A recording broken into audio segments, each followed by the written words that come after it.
Bonjour à tous, j'espère que vous allez excellemment bien. Aujourd'hui, on se retrouve pour parler football, pour faire le débrief du troisième quart de finale de cet Euro 2022. On va revenir sur le match entre la Suède et la Belgique.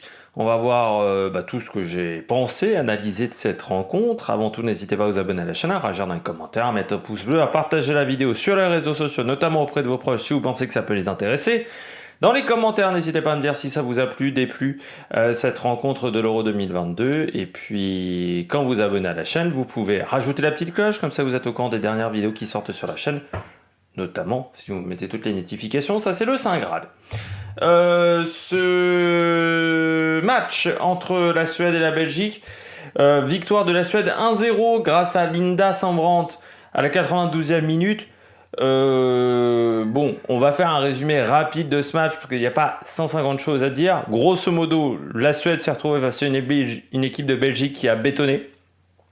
C'est-à-dire que l'idée était de ne pas prendre de but, l'idée était d'aller au tir au but pour la Belgique, parce que quand on joue de cette manière, il n'y a pas d'autre solution. C'est-à-dire que la Belgique, on jouait sur un demi-terrain. Pendant 80% du match, la Suède était quasiment complètement dans le camp de la Belgique et on jouait sur un demi-terrain. Et donc c'était un match qui était vraiment pas fun à regarder. C'était pas intéressant à regarder très clairement. Et c'est dommage que la Belgique n'ait pas proposé un peu autre chose. N'ait pas tenté un peu plus parce que c'est vrai que Vullaert, Kaini et Kaiman n'ont pas touché de ballon offensif quasiment ou très très peu. Par contre, on peut noter l'excellent match de Evra parce qu'elle s'est pris quand même 30 buts avant de craquer, enfin 30 tirs avant de craquer. Alors certes, il y a eu un but refusé mais sur hors-jeu et qui était quand même hors-jeu, ça se voyait même à l'œil. Hein. Quand j'ai vu la joueuse allemande partir, je me suis dit Blackstenius, toi, t'as quand même vachement d'avance sur les défenseuses, donc tu dois être un petit peu hors-jeu.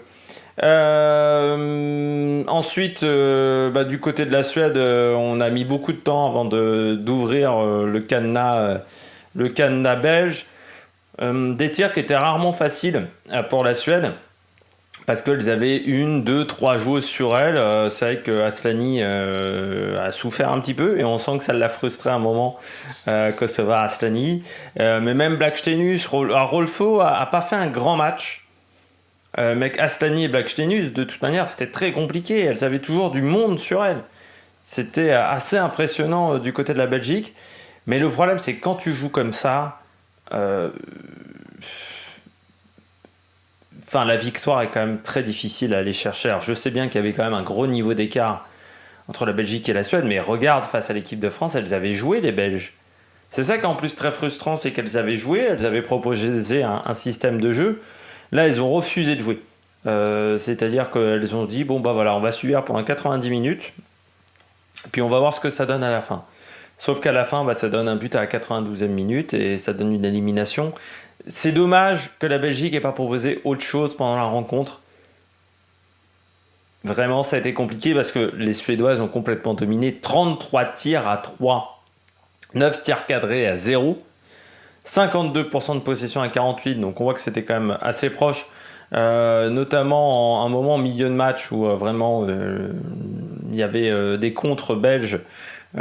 Parfois on essayait aussi des attaques placées, mais même sur les attaques des Belges, elles ont eu quand même quelques ballons offensifs, soit ça se mélangeait les pinceaux au niveau technique, soit c'était beaucoup trop lisible. Il y a un moment, la gardienne suédoise, elle était déjà sur le ballon sur un centre. Mais elle a complètement vu l'intention de la joueuse belge, donc c'est un peu dommageable de faire ce type, de faire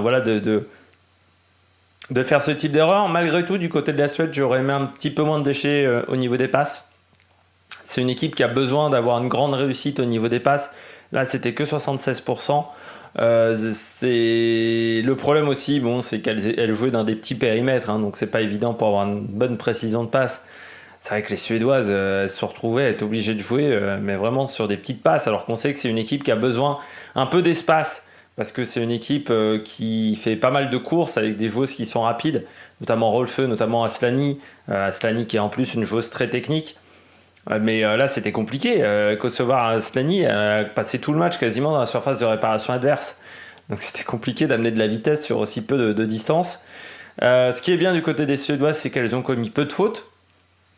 ce qui montre que les Belges ont quand même été peu entreprenantes. Puis il y a 13 corners à 2, hein, là aussi, on voit une sacrée différence. Bon voilà, ça s'est joué à la 92e minute, mais au fond, pour la beauté du football, je dirais que la victoire de la Suède fait quand même un peu du bien, parce que vraiment la Belgique n'a absolument rien proposé pendant la rencontre. C'est difficile même de débriefer le match de la Belgique. Quand ta meilleure joueuse c'est Evra, c'est qu'au fond dans le jeu, il n'y avait rien. Les joueuses belges n'ont rien voulu proposer. Elles ont voulu encaisser, puis au bout d'un moment, bah, tu encaisses plus, quoi. À la 40e action, c'est compliqué de s'en sortir. Donc c'est dommage pour cette équipe de Belgique qui avait, je pense, mieux à faire face à la Suède. Et pour la Suède, bah, l'avantage c'est qu'elles n'ont joué que 90 minutes. Alors certes, il n'y a eu qu'un changement du côté de la Suède, mais elles n'ont joué que 90 minutes. Or les Anglaises en ont joué 120, mais il y a un jour de récup en moins. Même 2 jours de récup en moins pour la Suède. Donc on va voir ce que ça va donner lors de cette demi-finale entre la Suède et l'Angleterre normalement. C'est un match qui va être intéressant. Angleterre-Suède mardi.